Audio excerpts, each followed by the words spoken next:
Toastmasters, guests, Madam Toastmaster. Kismet.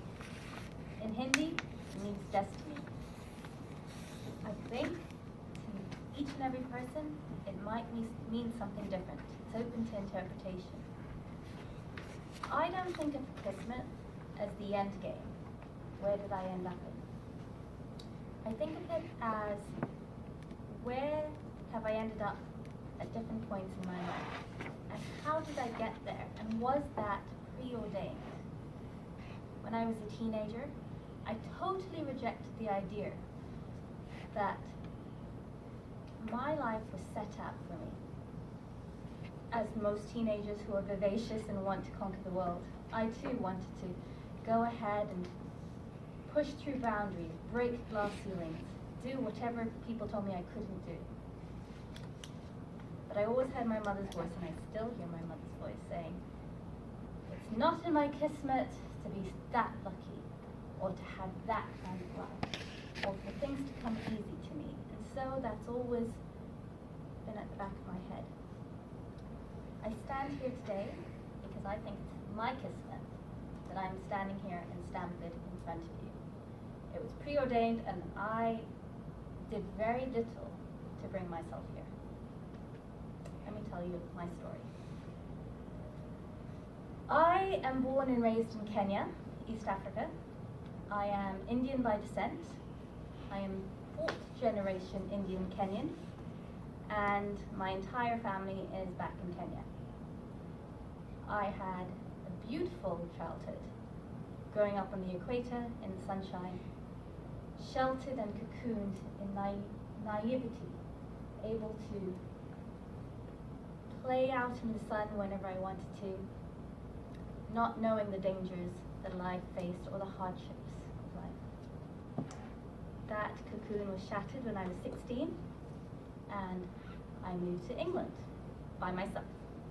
My high school opportunities were there, and my parents thought it was best for me to go to this grey, dreary country, to the countryside in Bournemouth, to a girls' school, which was very good, my last 2 years of high school. It is in Bournemouth that I suffered. I learned that life is not easy, that England brings with it challenges that 16-year-olds are considered adults, able to work, to drink, in some cases to drive. It brought home that I didn't speak as good English as I thought I did, that I was not the smartest girl in school, and that I was not one of the best in sports.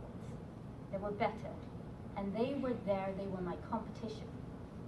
And it suddenly dawned on me that these were the people I'd be competing with for the rest of my life. The English are pretty good when they want to be at what they're doing. And I didn't get good grades in my mock exams, which are the exams you take before your final exams. These are the results that will then guide whether or not you get into university. As a result, my teachers predicted that I wouldn't get a good set of grades, and lo and behold, I was rejected from 4 out of 5 universities when I applied for my bachelor's degree. It was a shock, but it was also, as I later felt, in my kismet for that to happen. Because what happened after, which I could not have foreseen, and I was a good student, so I really could not have foreseen this. I took a gap year. I met some wonderful people. I traveled around South America and the USA. I got fantastic grades, as it turned out, and I applied to some of the best universities in England. I studied law as an undergraduate, and I would not have done that had my initial predictions been had been good, and I had got into the universities I'd initially applied to. Law opened doors. The law, it is dry, it is dull, it brings status and so many, many opportunities in England. To be an English solicitor, open stores.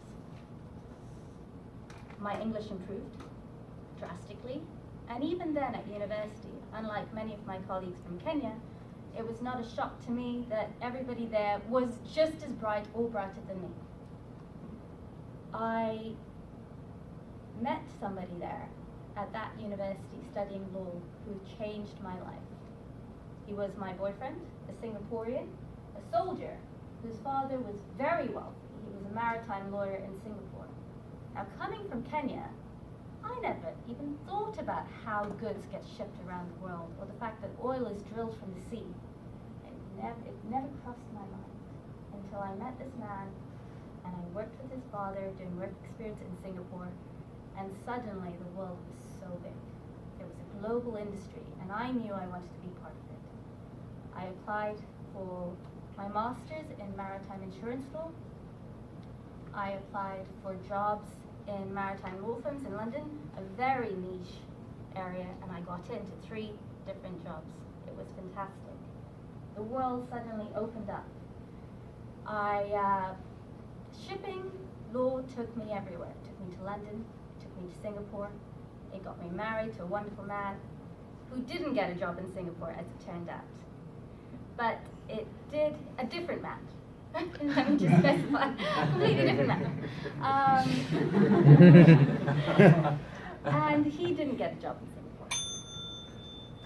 Anyway, he got a job in America, and off I came to New Hampshire, where he works, and I didn't get a job there. It was not in my kismet to work in New Hampshire, but it was in my kismet just before I left the USA to get a job in Stanford, somewhere I never, ever imagined I'd be, and I never imagined I'd be in Toastmasters.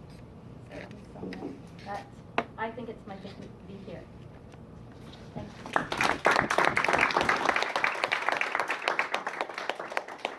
Thank you so much, Rosina. Let's take a moment to evaluate Rosina's icebreaker.